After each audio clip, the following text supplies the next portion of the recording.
Yeah, riding grim weather, so my held textiles have got pretty clattered in muck. Don't fancy putting them in the washer. You're probably better off, in all honesty, giving them a normal wash. I try and avoid using a sponge as much because the textiles, they've got that sort of texture where you kind of got to get into it, and that's where the Mud Daddy comes in handy, because the brush is nice and sort of aggressive enough to get into all the little nooks and crannies. Put some pressure into the system first. This time I've just lukewarm water, no detergent or anything inside it, because I really just want to rinse them off more than anything else. Wet it all off first of all. Well, there was off-road trails themselves where they were basically up farm tracks, heavily rutted farm tracks, and then we did the competition work, which was through forestry areas and fire tracks and that sort of thing. And there was just, with it raining so much, it was just particularly grim in places.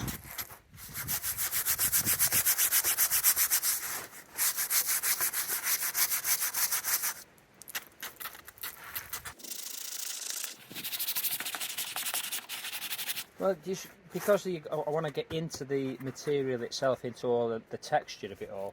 If it's hanging up, you just end up pushing it. So it's nice having a table, so you can actually really be sort of fairly aggressive and get into the material itself.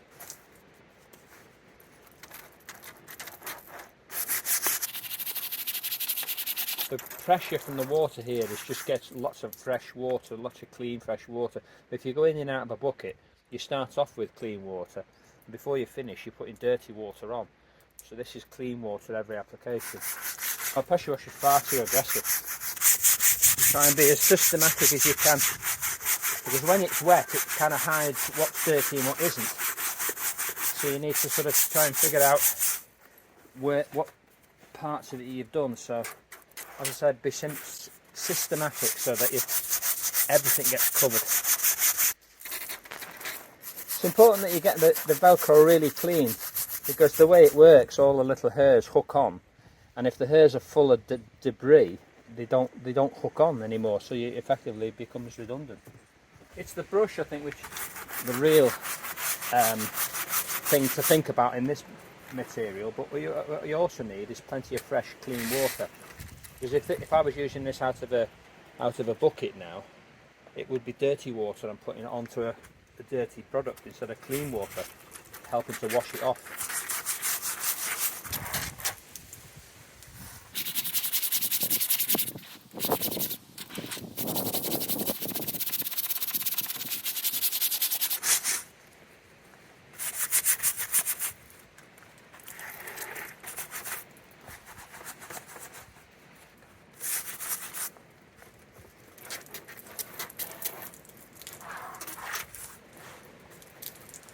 Right.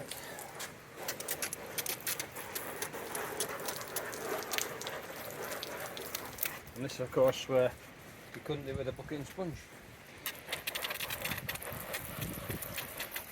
because most of the dirt now is kind of agitated out of all the little grooves, so the clean water coming out of them just washing any debris and slimy stuff off. The job's a good one. Not just for dogs, for motorcycle clothing too.